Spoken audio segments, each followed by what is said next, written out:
লাই বলে প্রত্যেক ভারতে জবাব দিয়ে দে এই ইমাম আহমদ বিন হাম্বল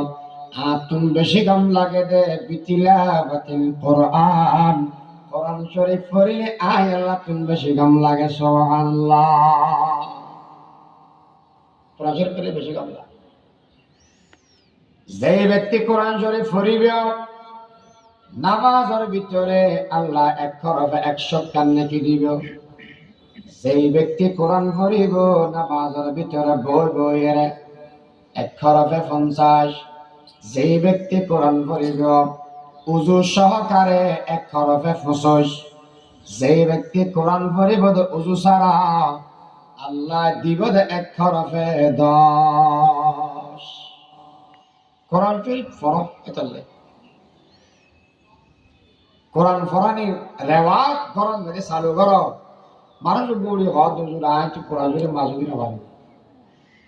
সূরা বাকারা একদম লম্বা না পারি না সূরা কাহা মা পেলাম না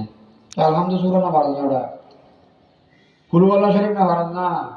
একবার কুল আল্লাহ বললি 10 পারা কোরআন শরীফ পড়ার সওয়াব ইবে বলে না পারলাম না তো ইবে বল ঠিক আছে করবি আরেকখান কি আরেকখান নিয়ে দে কোরআন শরীফের এতাআত একে গেলে তো বেশি লাভ হয়ে যাবে সমস্যা হয়ে যাবে কোরআন শরীফের এতাআত কোরআন শরীফে যা হয় তা মানে আমরা জানি